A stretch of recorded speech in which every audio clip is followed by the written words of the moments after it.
I believe we have one person scheduled, Lisa Marie Capoletta.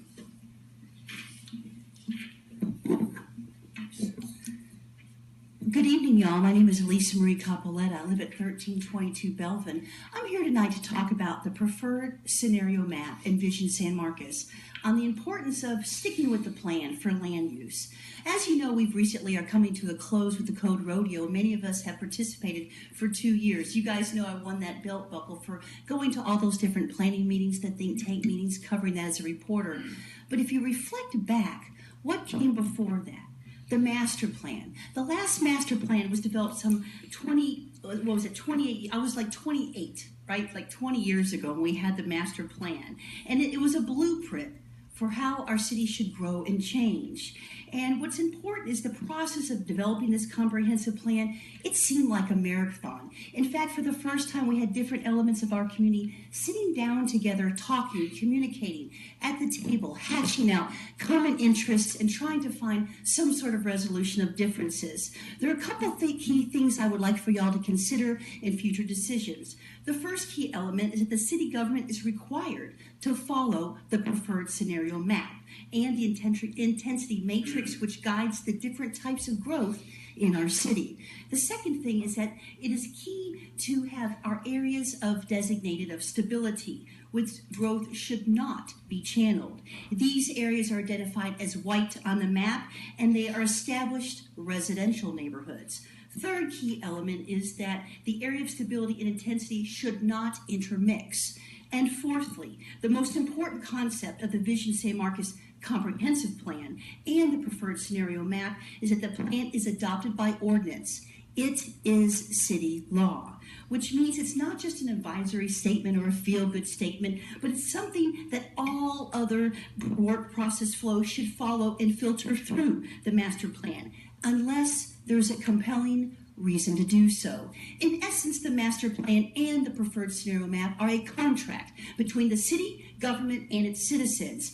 Importantly, if the city does not follow the master plan, then the citizens have an argument for legal recourse because of the arbitrary and capricious violation of the master plan. The last thing I would like to encourage us is to give incentives to builders that use eco-materials or permeable pavement. And we have clean industry that we can attack for upper class type of employers here in our community. Also, shovel tests, which now we're seeing is happening at the city council level for some planned developments, which are often required for public entities, but it's really nice now that we're doing that for private developments. I'd also like to see some incentives for best practices when we do demolition, as well as for those developments that protect our heritage trees. Thank y'all for your time, and God bless San Marcos. In favor of this item, approach the podium, name and address for the record. Hi, my name is Lisa Marie Capoletta. I would like to congratulate these gentlemen. These are the exact type of alumni we need in our community. And I remember back in the day when, before those perk plumes, before San Marcos News Live stepped up and talked with the TCEQ, that whole alley was just a mess. We had potential for projectiles, we had toxic waste plumes, and all that got cleaned up by the TCEQ. And I know we've had extensive conversations at the city council level about parklets, and I think this is an exemplar model of a small business. Moreover, I've directly observed this business, and it's absolutely wonderful, the community building that they bring for us. There's all kinds of artistic events, and it's not only artists and different types of crafts, but they provide a venue for visual artists as well as those who are communicators. So I wholeheartily support their business model. I think this is just a wonderful example of how we can continue our process of revitalization of the downtown. Thank you. Thank you. Anyone else wishing to speak in favor? Hi, y'all. I'm Lisa Marie Capoletta, 1322 Boulevard. Have y'all been to this art gallery? It's just charming, and it is such a community building event.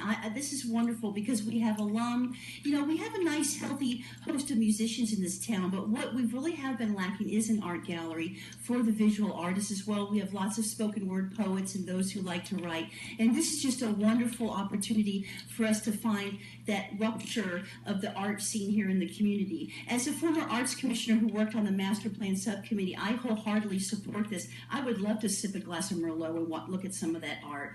Furthermore, I think it's awesome that they have this mermaid event. And in fact, I'm going there right after this. And I'm sorry, you're a recovering attorney. I'm a recovering activist. So I just wholeheartedly support this. And I think this is just a wonderful addition to the downtown. It's not just a bar, but it's actually something with culture, and it builds community. And maybe some of the eggheads and the intellectuals can mix it up. And anyway, thank you for your time, and God bless San Marcos.